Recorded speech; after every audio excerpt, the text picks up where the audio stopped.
दूसरा हाथ उसका सहयोग देता है।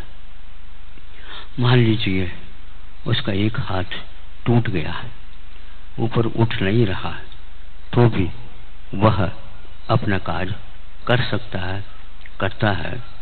एक हाथ भी कार्य करने की क्षमता रखता है।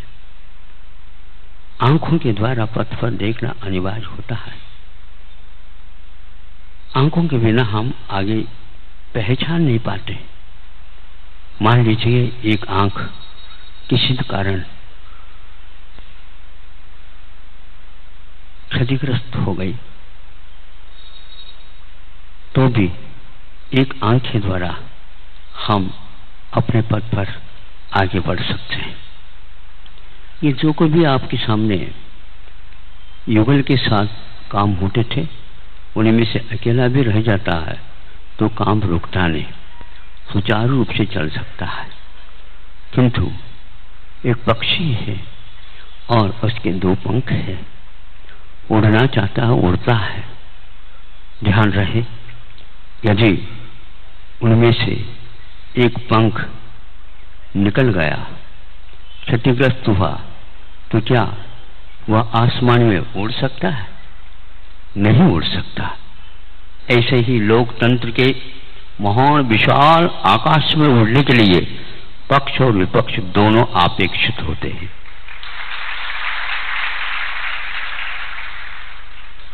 जब तक चुनाव नहीं होता तब तक अपने अपने विचार लोकतंत्र को आगे बढ़ाने के लिए प्रयास किया जाता है।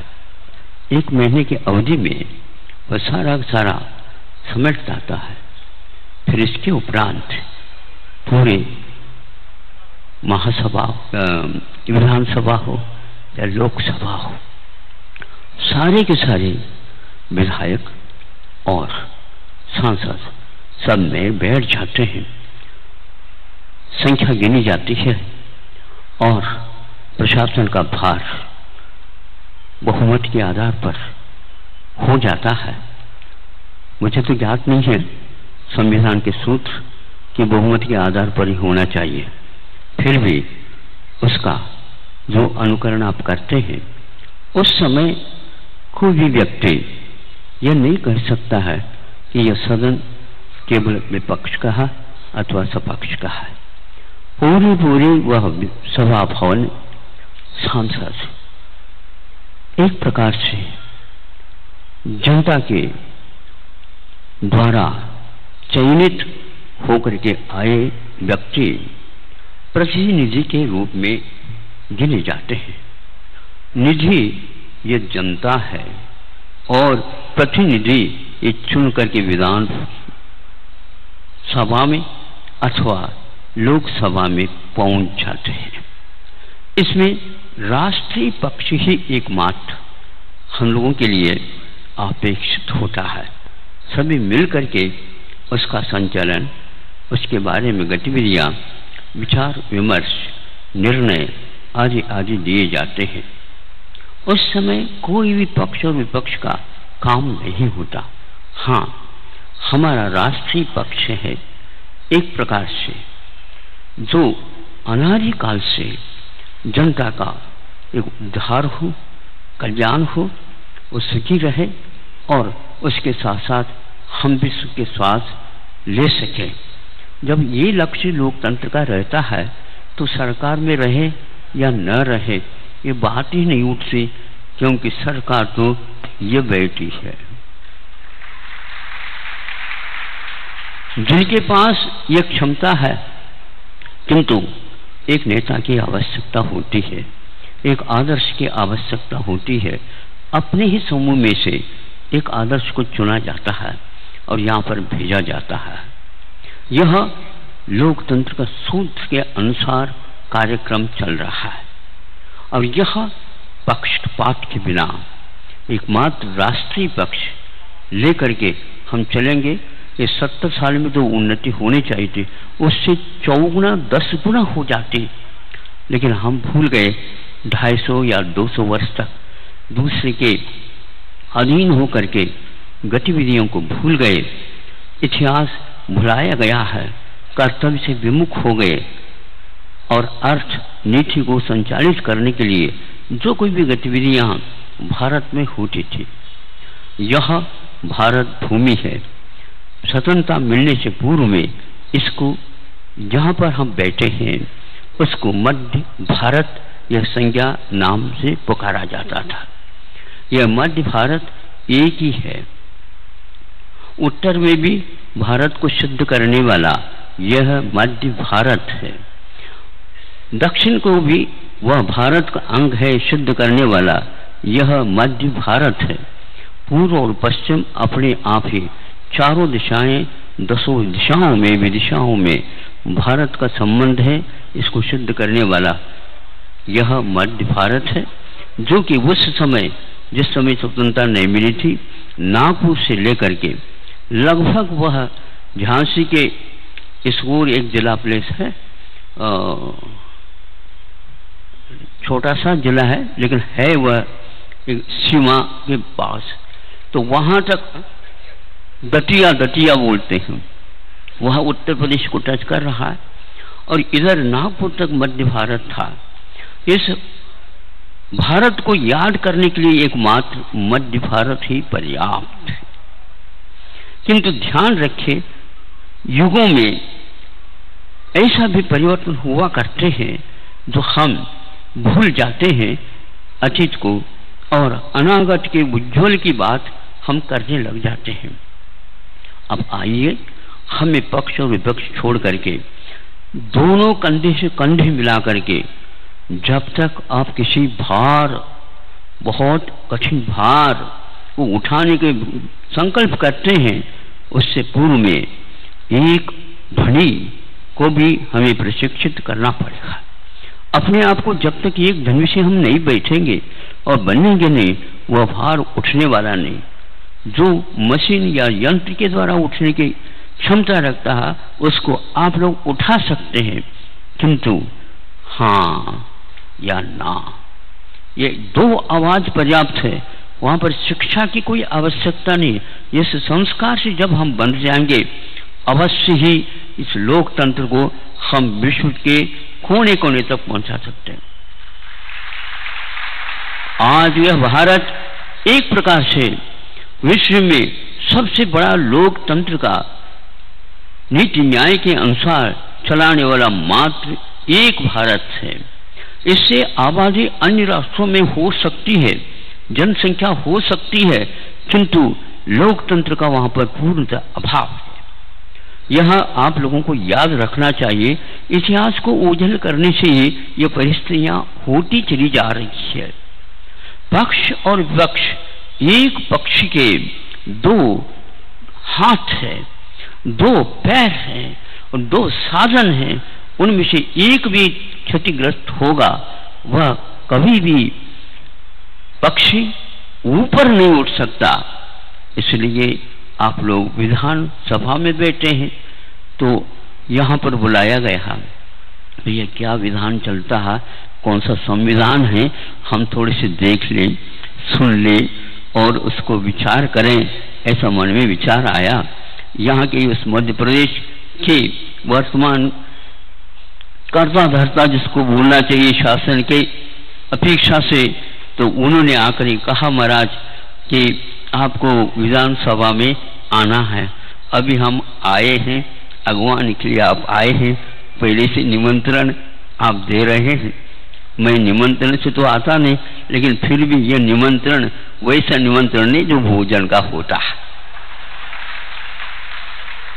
ये एक भोजन देने का है, और भोजन देने के लिए निमंत्रण देने की कोई आवश्यकता वैसे नहीं पड़ती। आप रात दिन यहाँ पर बैठे बैठे, जैसे श्रमण लोग, साधु लोग, संत लोग अनियत विहार होकर के चलते रहते हैं, आपकी गतिविधियां ऐसे विचित्र है। मैं समझता हूँ हमारे जैसे आप भी अनियत विहारी है। कब खाते, कब पीते, कहाँ पाते, क्या करते, वो कहते हैं स्वयं में हमारा कोई ठिकाना नहीं, और हमारा कहाँ ठिकाना है बता। आप एक स्थान पर, एक प्रदेश पर बंद करके चल रहे हैं। हम पूरे मध्य प्रदेश से नहीं, हमारा तो भारतीय राष्ट्र है। क्योंकि यहाँ पर संस्कृति अहिंसा की है, क्योंकि यहाँ पर प्रत्येक जीव प्रत्येक द्रव्य स्वतंत्र रहता है और स्वतंत्र ही रहेगा, किंतु किसी के अधीन उसको रखने का जो प्रयास पुरुषार्थ किया जाता है वो हमारा अज्ञान है। अज्ञानेन आवृतम ज्ञानम येन बुह्यन्ति जन्तवः, इस प्रकार वाणी है गुरुओं के। क्योंकि अज्ञान के कारण ही हम अंधे हो जाते हैं, हम मदान्ध हो जाते हैं, फलस्वरूप हम मोहित होकर के कर्तव्य और अकर्तव्य से विमुख हो जाते हैं, भेद विज्ञान का अभाव हो जाता है, अंतर्दृष्टि हमारी लुप्त हो जाती है और बाहरी धन वैभव को ही हम सब कुछ मान करके चलते हैं। कोई भी राष्ट्र धन की अपेक्षा से या बिल्डिंगों की अपेक्षा से और कोई भी अपेक्षा से उन्नत नहीं माना जाता। जहाँ की संस्कृति जीवन को उत्कृष्टता की ओर ले जाने की संस्कृति रहती है, वही राष्ट्र सबसे धनाढ्य माना जाता और भारत उसमें अग्रणी रहा है। कभी कभी नेताओं के मुख से ये शब्द सुनने के लिए मिल जाते हैं कि हमारा भविष्य हमारा अतीत हो। मैं हमेशा हमेशा अतीत को भूलना नहीं चाहता। अतीत में जो वैभव था, संस्कृति थी, रक्षा थी, इतिहास के पन्ने उठाते उठाते ऐसे ज्ञान होता है, किंतु आज उसको कुछ क्षति से पहुंच गई है। वर्तमान में जितने भी शिक्षा प्रणाली में सब कुछ विषय होते हुए भी विज्ञान को मुख्यता दे करके इतिहास को गायब कर दिया गया, इतिहास को तिरोहित कर दिया गया। कि विदेश के लेखकों ने भी भारत के बारे में, उज्ज्वलता के बारे में जो लिखा है, आज के विद्यार्थी, आज के इंजीनियर, आज के चिकित्सक, आज के वकील, आज के न्यायाधीश कोई भी नहीं जानने की कोशिश कर रहा है। मैं इसलिए इस विधान भवन में आने का सोचा, इसको निमंत्रण को छोड़ना नहीं चाहिए, ताकि हम समझे हमारे कर्तव्य क्या है। हमें केवल इस भवन में बैठने का अर्थ ये नहीं है, यहाँ पर यह पवित्र स्थान है जहाँ पर अहिंसा के अनुसार चलने वाले भारत की संस्कृति के रक्षा के लिए ऐसी गतिविधियां होती रहती हैं और उसके बारे में निर्णय लिया जाता है, विचार विमर्श किया जाता है, फिर बाद में उसको मूर्त रूप लेने के लिए संकल्प कर दिया जाता है और 5-5 वर्ष के लिए यह कार्यक्रम आप लोगों के द्वारा निष्पादित होता है। ये कितना बड़ा पवित्र, ये 250 वर्ष के बाद जब 70 वर्ष आज मिले हैं, कितने पंचवार्षिक योजनाएं हो गई, बीच में भी चुनाव हो गया होगा, किंतु सबका ध्येय एक ही मात्र था, इस सदन में बैठ करके हमें केवल पक्ष और विपक्ष को छोड़ करके राष्ट्रीय पक्ष के बारे में सोचना है। ऐसा दृढ़ संकल्प बहुत महत्वपूर्ण माना जाता है। जब कभी भी हम सुनते हैं नेताओं के मुख से, देखो कितनी भाग दौड़ करते रहते हैं, एक एक दिन में कहां कहां पर सभा को उपस्थित होकर के संबोधित करते रहते हैं और उसके लिए जो साधन सामग्री जुटाते हैं और जनता के बीच में जाकर के वह कार्य संपादित करते रहते हैं। जन जन तक संबंध रखने का यह यहाँ का इतिहास रहा है। तब कहीं जाकर के वो राजा महाराज ये कि भी होते थे, लेकिन यथा राजा तथा प्रजा इस उक्ति को चरितार्थ करते थे। प्रजा कभी भी सोचते नहीं थे हमें क्या सोचना है, राजा है तो प्रजा का कल्याण निश्चित है। और वो कल्याण किस लिए, खा रोटी बची इसलिए नहीं, किंतु हमारा आत्म तत्व एक प्रकार से धर्म की साधना में लगे और सबके लगे। जैसे उन्होंने कहा कि हमें परमार्थ भी चाहिए, अर्थ का सदुपयोग करेंगे अवश्य ही परमार्थ आपको मिलेगा। यदि अर्थ का अपव्यय करेंगे, ये भवन अर्थ के अपव्यय के लिए नहीं बना, किंतु परमार्थ की खोज के लिए जो भारत ने कदम उठाए हैं और ये अनादिकाल से उठाता आया है, उसको अक्षुण्ण बनाए के रखने के लिए ये सारा का सारा कार्यक्रम है। एक वृक्ष है और उसके वृक्ष के कितने अंग होते हैं आप देखते हैं। बीज का अंकुरण होना, यह वृक्ष के निर्माण में एकमात्र से यात्रा प्रारंभ हो जाती है।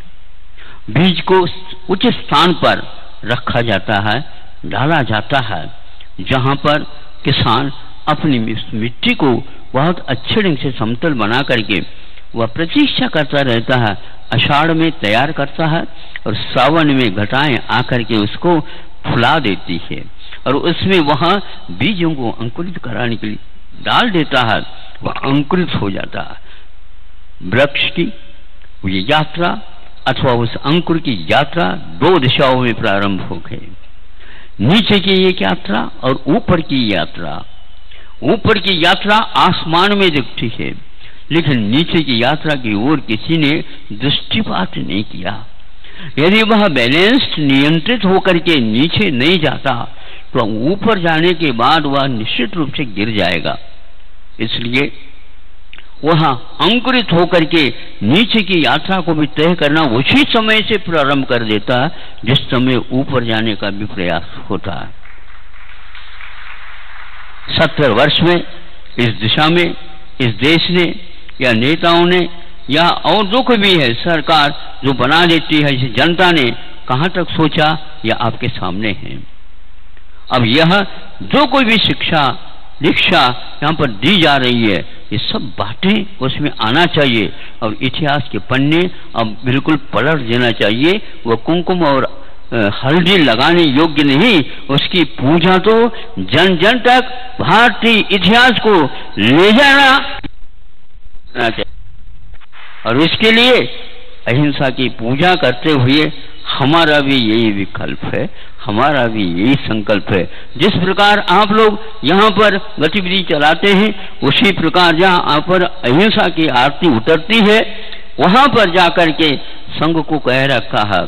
हम आते आते एक दृष्टिपात किया और वहां पर एक उत्तुंग स्तंभ जैसा देखने को मिला, तो उसी समय देखते ही एक व्यक्ति ने कहा, महाराज यह शहीद स्मारक है। ओहो, अहिंसा की रक्षा के लिए एक कोई सैनिक या कोई भी नागरिक अपने आप के अहिंसा के होम में अपनी आहुति दे करके अपने जीवन को सार्थक बनाता, ऐसा ये स्मारक है। और स्मारक को देखते ही पवित्र वो अतीत काल के खंड सारे सारे हमारे सामने आ जाते हैं। कैसे कैसे व्यक्ति हुए हैं जो इस संस्कृति की रक्षा के लिए अपने बलिदान किया है और यह बलिदान सार्थक माना जाता है। और प्रत्येक नागरिक का यह संकल्प होना चाहिए अच्छे देश का निर्माण के साथ साथ संस्कृति की रक्षा के करने के लिए प्रत्येक विद्यार्थी को, प्रत्येक नागरिक को, प्रत्येक बालक को यह संस्कार डाल देना चाहिए। अन्यथा यह हमारा भारत जहाँ पर पवित्र आत्माएं बन गई और बनने की साधना की है वह साधना लुप्त हो जाएगी, क्योंकि कोई भी प्रवाह अपने आप चल नहीं सकता। धर्म का प्रवाह यह अपने आप चल नहीं सकता। धर्मात्मा पहले चाहिए और प्रयोग उसके साथ होना चाहिए, तब अपने आप ही गति आ जाती है। वृक्ष के मूल में यह गतिविधि हो गई, ऊपर भी यात्रा नीचे भी यात्रा प्रारंभ हो गई। तना बनने लगा, पौधा हो गया, तना बन गया, तने के बाद शाखाएं फूट गई, उपशाखाएं फूट गई, फैल गई, गुच्छे आदि आदि फैलता फैलता चला जा रहा। पत्र हो गए, कौपल हो गए और क्या क्या हो गए, होते ही चले जा रहे हैं। फूल हो गए, पुष्प हो गए, फिर इसके उपरांत फल की निशानी देखने में आ गई। इससे क्या लेना अर्थ तो ये लेना हम नीचे से राशन वहां तक पहुंच रहा है। भी नीचे जहां अंकुरित होकर के जड़ें नीचे पाताल में गई हैं, वो पाताल जा करके राशन की खोज कर रहे हैं और ऊपर जो है गर्मी का असर पड़ रहा है और कौपलों में वह मृदुता, वो कोमलता और वह प्रकाश, ज्योति, तेज और वह सूर्य के प्रखर किरणों में भी वह लहला आ रहा है। क्या है इसमें यह है मूल से राशन उस चोटी चूल तक पहुंच रहा है। इससे स्पष्ट है मूल जड़ें कभी भी राशन अपने पास संग्रह नहीं करते, किंतु पूरा का पूरा वृक्ष में उसका वितरण होता है। आज देश में जो कुछ भी उत्पादन हो रहा है जन जन तक उसका वितरण अपेक्षित है। कितनी मात्रा में जाता है यह आपको सोचना है। मात्रा की ये कमी है, अनुपात से उसको बढ़ाना। अति करने के लिए तो मैं कभी भी कहता नहीं, किंतु वितरण समय पर और स्थान पर होना चाहिए। सब कुछ प्रबंध होता है किंतु वितरण में भारत आगे पीछे हो जाता है। अन्य देश जो छोटे होकर के भी उन्नति करते हैं उसमें संग्रह वृत्ति नहीं है। महावीर भगवान ने और राजनाथ भगवान से लेकर के इन भगवानों ने, राम भगवान ने, आदि आदि सबने ये कहा संग्रह हो परिग्रह न हो। महाराज दोनों तो एक अर्थवाचक है नहीं, समय समय पर संग्रह करके कहां पर इसको वितरित करना है इसका नाम संग्रह किया जाता है, किंतु परिग्रह मूर्छा का नाम है। महावीर इसके खिलाफ है। आदिनाथ भगवान के इसको पाप कहते हैं। जैनियों के यहाँ 5 पाप होते हैं। 4 पाप से परहेज बहुत जल्दी करते जैन लोग, किंतु अंतिम पाप उनको याद ही नहीं है क्योंकि उनको पट्टी नहीं पढ़ाया गया। क्या है महाराज? पट्टी ये है कि परिग्रह को, अर्थ को और ये सारे धन वैभव को एक प्रकार से परिग्रह कहा गया है। इसके पीछे यदि मूर्छा रहेगी, समय पर यदि आप लोग उसका जनता में वितरण नहीं करेंगे तो जैन काय क्यों हो आप लोग? जैन तो वही होता है जो परिग्रह से मोह छोड़ करके, मूर्छा छोड़ करके समय पर अपना जो भंडार है उसको जनता के सामने रखता है। ये लोकतंत्र माना जाता। पहले राजा करता था, अब आप लोगों के लिए स्वतंत्रता मिली है, आपका जो कुछ भी संग्रह है वह हो रहा है, वह दूसरे के लिए है। एक लेख पढ़ा था हमने, वह एक बहुत बड़े उद्योगपति थे, लेकिन अपने बच्चों के लिए उन्होंने एक पत्र लिखा था। संभव है आप लोगों को याद आ जाए, मुझे याद आ गया, प्रासंगिक था इसलिए। वो बहुत ही उद्योगपति और बहुत इनके पास संपदा थी। बच्चों के लिए नाम से पत्र लिखा और उसमें लिखता है वो ये है, बच्चों बहुत संपदा के बीच में आप आए हो। संपदा जो संग्रहित हो गई है यह आपकी नहीं है, ये इसके भोक्ता आप नहीं है। ये श्रम का एकमात्र प्रस्तुति है, श्रम का एक फलश्रुति है। इसके भोक्ता जन जन है और आप तो इसके मात्र एक कली मात्र है।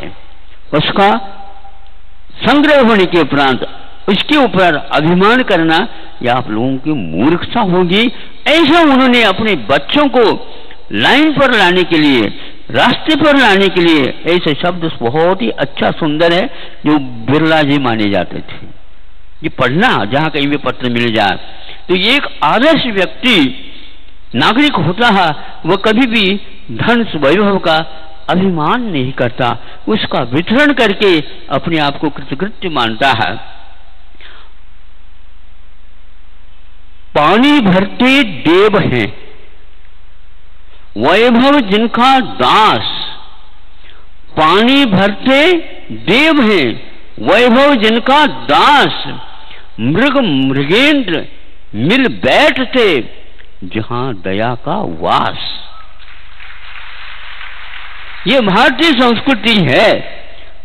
ये दास बनकर के वैभव आपकी परिक्रमा लगाने लग जाता है, लेकिन उसको छूना नहीं। वह लक्ष्मी चंचल है, आपके पास आई है, लेकिन उनको कह दो कि मेरे पास नहीं चाहिए, ये जन जन तक तो वितरित हो जा, नहीं है तो मैं वितरित करूंगा। राजा लोग अपने कोष रखते थे, लेकिन हाथ से उस कोष को नहीं छूते थे। उनके पास दूसरा कोष होता था तलवार रखने के लिए, इसको म्यान बोलते हैं। रक्षा के लिए वह क्षत्रिय होता है, ऐसा इतिहास मिलता है। इसलिए राजकोष समृद्ध हो किंतु वह ताला न लगे। जनता के माध्यम से आती है तो जनता में उसका वितरण होता चला जाए। इतिहास यदि ताजा बनाना चाहते हो, समृद्धि की ओर आप आगे बढ़ना चाहते हो, अपने कदमों को बढ़ाना चाहते हो, तो और किसी देश की ओर देखने की आवश्यकता नहीं, केवल इंडिया नहीं भारत की ओर दृष्टिपात करने की आवश्यकता है। थोड़ा सा विषय जो वो आवश्यक है फिर भी आपके सामने रखना चाहूंगा। भारत जिस प्रकार स्वतंत्रता को प्राप्त कर लिया, उसी प्रकार उसी दौरान चीन भी स्वतंत्र हुआ, किंतु 2-2.5 वर्ष के बाद में हुआ। भारत को पहले स्वतंत्रता मिली किंतु चीन को बाद में। किंतु बहुत अच्छी घटना जो कि आप अनुकरणीय है वो ये है कि जो ही चीन को भी स्वतंत्रता मिली, उसी दिन जो उसके एक प्रकार से नेतृत्व कर रहे हैं उन्होंने कहा, हाँ सुनो, ये सारे अक्षर सुनो, आज से चीनी भाषा का प्रचलन प्रारंभ होना चाहिए। तो जो मंत्रिमंडल था या जो कुछ भी शासन करता, तो उन्होंने कहा इसको अमल में लाने के लिए कम से कम भी हमारे लिए 7-8 वर्ष की आवश्यकता है। क्या कहा आपने? हाँ 7-8 वर्ष तो लगेंगे, लगने दो 7-8 वर्ष, किंतु आज के इसी रात से यहाँ पर सारी गतिविधियां राष्ट्र के चीनी भाषा में चालू होंगे, और कल से यह नहीं, आज की रात से ही यह होगी। भारत के सामने भी ऐसी समस्या थी। क्या करेंगे? नहीं, इंग्लिश नहीं, वो माध्यम नहीं रहेगा। जिस भाषा में हम सीखे हैं और जिस भाषा का नाम यहाँ रखा भारत, ऐसी स्थिति में हमें भी भारतीय कोई न कोई भाषा जिसके माध्यम से सब गतिविधियां होना चाहिए, ऐसे संकल्प इतिहास में लिया हुआ है। बीएड के कोर्स में, पाठ्यक्रम में, एक किताब में हमने पढ़ा था, उसको आपके सामने रखा। हाँ, इसके लिए 10-12 साल लगेंगे कोई बाधा नहीं। 10-12 साल में हम एक भाषा ऐसी चुनेंगे जिसके द्वारा निश्चित हम इंग्लिश के जोड़ में आकर के काम करेंगे। किंतु यह संकल्प उनका ज्यों का त्यों बना रहा, पाठ्यक्रम में रखी हुई पुस्तिका में। आज यहाँ पर कहते हुए बहुत हर्ष होता है या स्वाभिमान आप लोगों का जागृत होना चाहिए। यहाँ के शासनकर्ता जो शिवराज जी है मुख्यमंत्री के रूप में, उन्होंने जब गत साल या 2 साल के पीछे यहाँ पर जितनी भी गतिविधियां हैं विज्ञान की, चिकित्सा की और प्रबंधन की और जो कोई भी हैं, उन सब को अनुचित राष्ट्रीय भाषा हिंदी में करने का संकल्प लिया, और उसके फलस्वरूप यहाँ पर भोपाल में अटल जी के नाम से वह विश्वविद्यालय का निर्माण भी हुआ है। अब उसकी गतिविधियां कैसी हैं भोपाल वासी जानते हैं, और इसको गति बहुत आगे देना चाहिए। सारे ये विषय अनुदित होकर के सामने आ रहे हैं। विज्ञान की समस्या इसलिए है कि उसमें इंग्लिश के द्वारा उसको व्याख्यायित किया जाता। इंग्लिश के कारण यहाँ के विद्यार्थी बहुत परेशान हो जाते हैं। कुछ संख्या में तैयार होते हैं, लेकिन उनकी भी भाषा के ऊपर कितना नियंत्रण रहता कोई भी नहीं जानता। फलस्वरूप बहुत संख्या यूं ही रह जाती है शिक्षा से वंचित होकर के। मध्य प्रदेश एक प्रथम प्रदेश है जहां पर यह अनुवाद करने की परंपरा का सूत्रपात आपके माध्यम से हुआ। प्रबंधन में भी, चिकित्सा में भी, जो कोई भी चिकित्सा पद्धति है और सारी विदेश की पद्धति, और जो कोई भी आयुर्वेद प्राकृतिक अधिक है चिकित्सा पद्धति भारत की प्राचीन काल से आई है, वो सब संस्कृत निष्ठ प्राकृत निष्ठ होने के कारण उसका अनुवाद भी धीरे धीरे चिकित्सा के क्षेत्र में भी अनुवाद हो रहा है।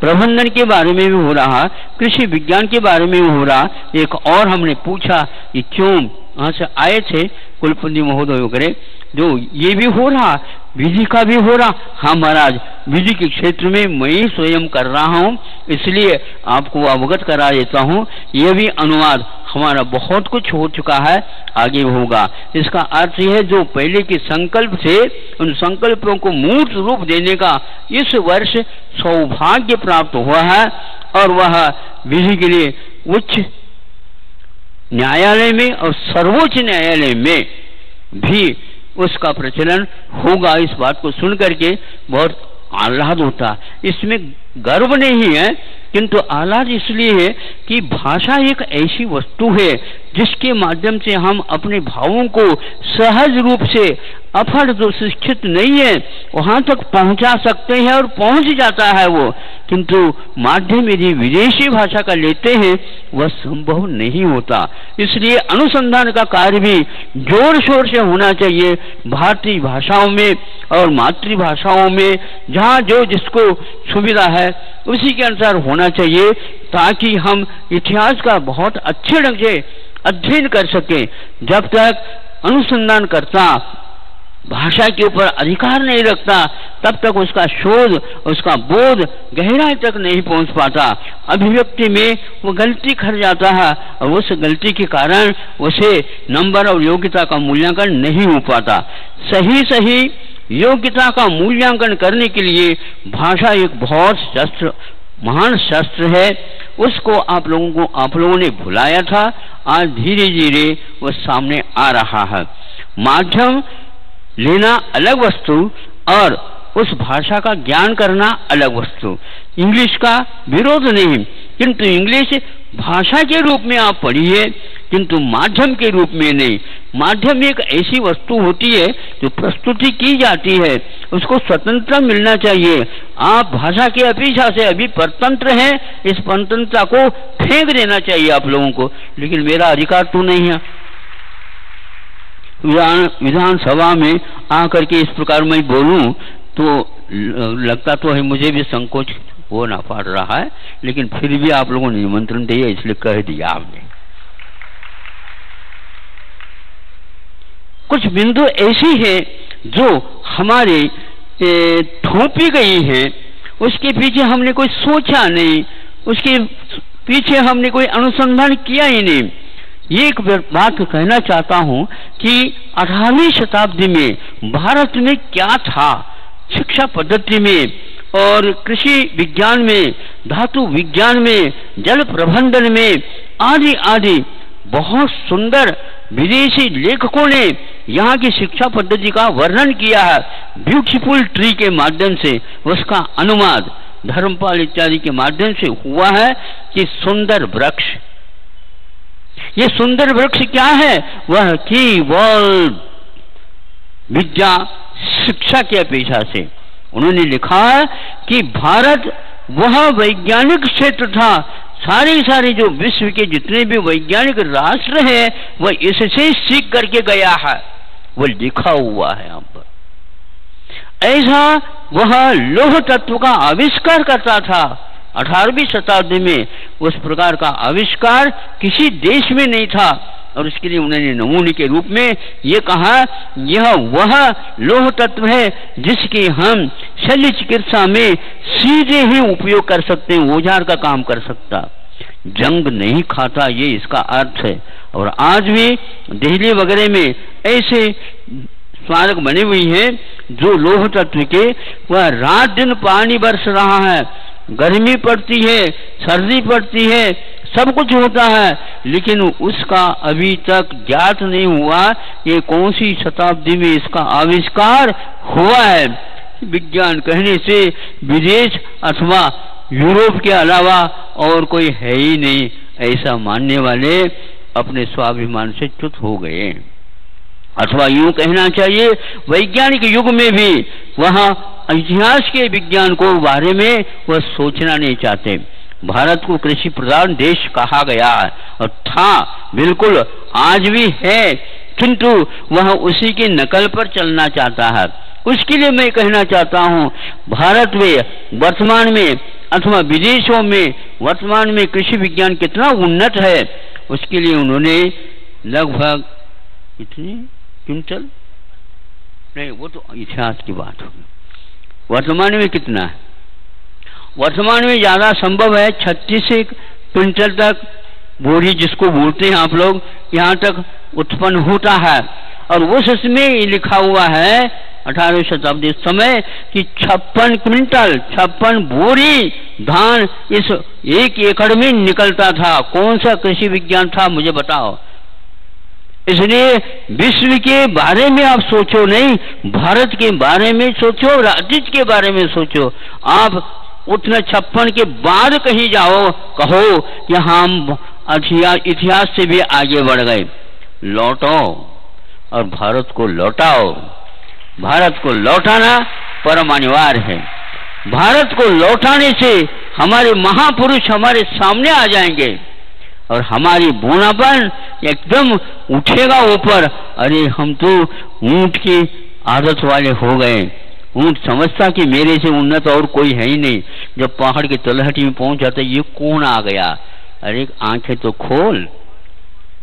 आंखें खोलने की आवश्यकता है, लेकिन भीतर की आंखें, स्वाभिमान की आंखें खोलो। आपको यदि सुनने में आ रहा है तो इसको नोट करिएगा और इतिहास को लौटाने का प्रयास करिएगा। कोई विश्व में इतिहास भारत जैसा नहीं मिलेगा। प्रशासकीय परीक्षाओं में भी इस इतिहास को ओझल कराया जा रहा है। कोई भी हम देखते हैं उसके पाठ्यक्रम को, उसमें कोई या ना नहीं आता।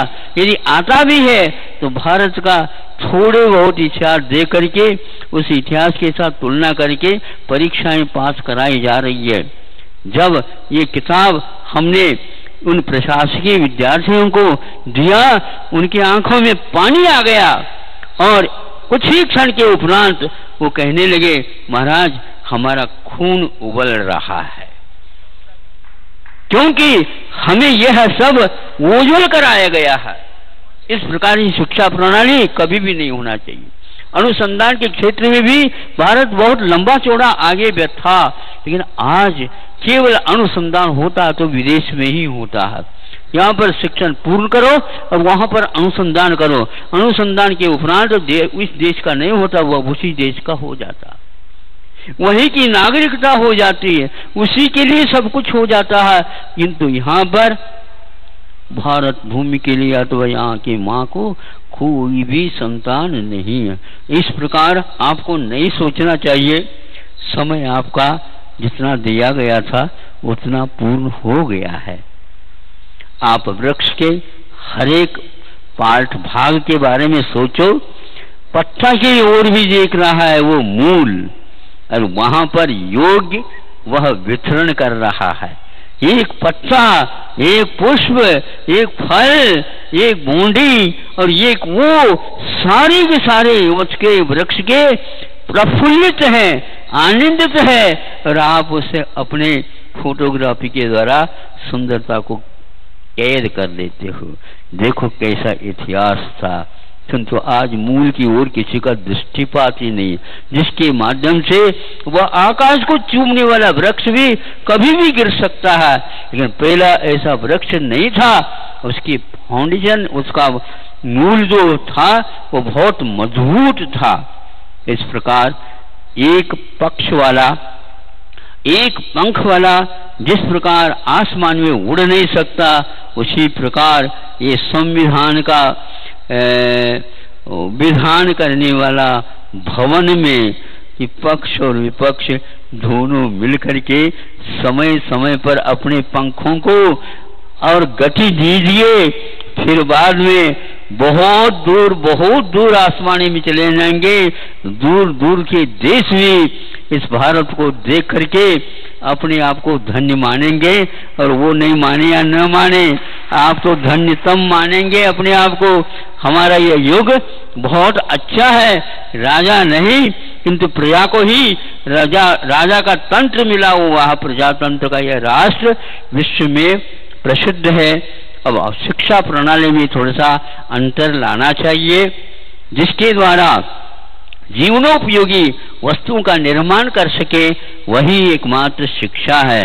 मांगे वह शिक्षा का फल नहीं होता, पराश्रित हो वह शिक्षा का फल नहीं होता। स्वास्थ्य होना चाहिए, स्वस्थ होना चाहिए, किंतु आज के विद्यार्थी रुग्ण होते चले जा रहे हैं मानसिक दृष्टि से और शारीरिक दृष्टि से भी और आर्थिक दृष्टि से तो और होते चले जा रहे हैं। तीसरा, नीति न्याय के अनुसार चलने का अपने आप ही जिस शिक्षा के माध्यम से बोध मिलता है, दिशा मिलती है, वही शिक्षा मानी जाती है। अंत तो गत्वा, वह अंतिम ध्येय जिसको आत्मनिष्ठ अध्यात्म बोलते हैं, उसको वह पा सकता है। ऐसी शिक्षा जहाँ पर होती थी, आज भी यही होना चाहिए। इस दिशा में शिक्षाविद सभी मिल करके आप आगे बढ़ेंगे, ये कार्य हो सकता है। इस प्रकार की बीड़ा उठाने वाले की आवश्यकता है। इसलिए शिक्षा और चिकित्सा के क्षेत्र में आप स्वतंत्र एक प्रकार से क्षेत्र बनाइए, उसमें व्यावसायिकता नहीं आए। इतिहास पढ़ने से ज्ञात होता है, चिकित्सा में भी पैसे नहीं लिया जाता था और शिक्षा में भी व्यवसाय नहीं होता है, किंतु आज इसको देख करके लगता है जब शिक्षा के क्षेत्र में यह घुस गया व्यवसाय, ऐसी स्थिति में भारत को लौटाना बहुत कठिन है। यह आप लोगों के कंधों की ओर ही हम देख सकते हैं। युवा पीढ़ी, युवा शक्ति इसको लौटा सकता है और जो अनुभवी हैं उनके मंत्र को सुन करके, उनके अनुभवों को अपने काम में लेकर के कर सकता है। लेकिन मैं इसके आगे और कुछ कह नहीं सकता। चिकित्सा और शिक्षा ये दोनों व्यवसायीकरण से दूर होकर के जो विद्वान है उन्हीं के सामने ये रखा जाए तो अवश्य ही इस भारत का उद्धार हो सकता है। इसी उद्देश्य को लेकर के यह स्वतंत्रता मिली है। जिन्होंने अपना परिश्रम करके जीवन को होमा करके और आहुति दे करके आप लोगों के लिए बैठ करके शांति के साथ इतिहास को दोहराने के लिए अवकाश प्राप्त कराया है, उसका कम से कम अनुग्रह, उनका उपकार, उनके ऋण को अब अगले पीढ़ी के लिए दे करके आपको चुकाना है और यह प्रत्येक व्यक्ति का कर्तव्य होता है। समयाभाव के साथ मैं इसको यहीं पर विराम कर देता हूं, क्योंकि आगे विधानसभा की गतिविधियां होना है 4 बजे से 5 मिनट अभी और है। आप आगे के लिए जो कुछ भी करना चाहो। अहिंसा परमो धर्म की आचार्य गुरुवर श्री ज्ञान सागर मुनि महाराज की।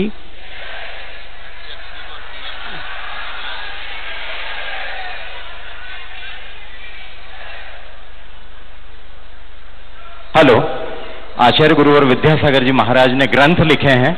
मैं माननीय डॉक्टर सीता शरण जी शर्मा से अनुरोध करूंगा कि वो ग्रंथ मूक माटी महाकाव्य और अन्य ग्रंथ और माननीय मुख्यमंत्री श्री शिवराज सिंह जी चौहान को मध्य प्रदेश विधानसभा की लाइब्रेरी के लिए आचार्य श्री देना चाहते हैं, तो कृपया आप आकर वो ग्रंथों को ग्रहण करें और उसको मध्य प्रदेश विधानसभा की लाइब्रेरी में रखा जाएगा। कहते हैं भाइयों कि पलके झुके और नमन हो जाए, मस्तक झुके और वंदन हो जाए, ऐसी नजरें कहां से लाऊं मेरे आचार्य गुरुवर कि आपको याद करूं और आपके दर्शन हो जाए। इन शब्दों के साथ श्री एपी सिंह प्रमुख सचिव विधानसभा से मेरा आग्रह है कि इस अवसर पर वे आभार प्रदर्शन करें। श्री एपी सिंह साहब, आप सब लोग बैठ जाएं, केवल 5 मिनट के लिए बैठ जाएं। श्री एपी सिंह साहब प्रमुख सचिव विधानसभा।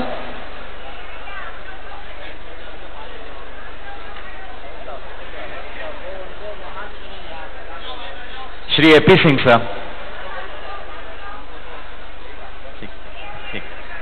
मैं मध्य प्रदेश विधानसभा की ओर से आप सभी महानुभावों का, जितने भी विधायकगण, माननीय मंत्रीगण, सभी का बहुत बहुत धन्यवाद देता हूं। इलेक्ट्रॉनिक मीडिया का, प्रिंट मीडिया का, कि आपने इतने सहयोग देते हुए और इतने शांति के साथ इस कार्यक्रम को देखा और सुना। अगर किसी प्रकार की असुविधा हम लोगों के कारण हुई हो तो हम लोग क्षमा प्रार्थी हैं और आप सभी का बहुत बहुत धन्यवाद और आचार्य श्री की तरफ से आप लोगों को बहुत बहुत आशीर्वाद है।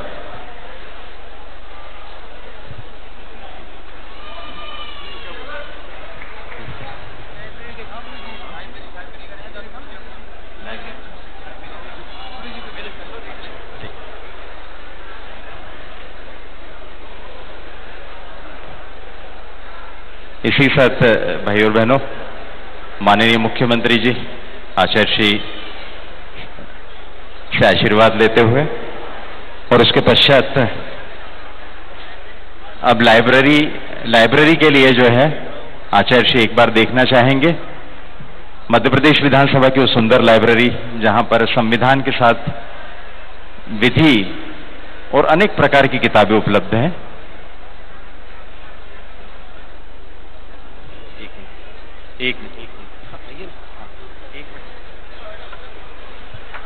इसी के साथ ये धर्म सभा यहीं पर समाप्त हुई। आप लोगों को बहुत बहुत धन्यवाद, साधुवाद। जय जिनेंद्र, जय भारत।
बहुत बहुत धन्यवाद। तो दर्शकों, देखा आपने झीलों की नगरी मध्य प्रदेश की राजधानी भोपाल की विधानसभा में किस तरह से गुरुदेव का पावन सानिध्य और मंगलवाड़ी का रसपान करने का सुनहरा अवसर सभी भक्तों को प्राप्त हो रहा है।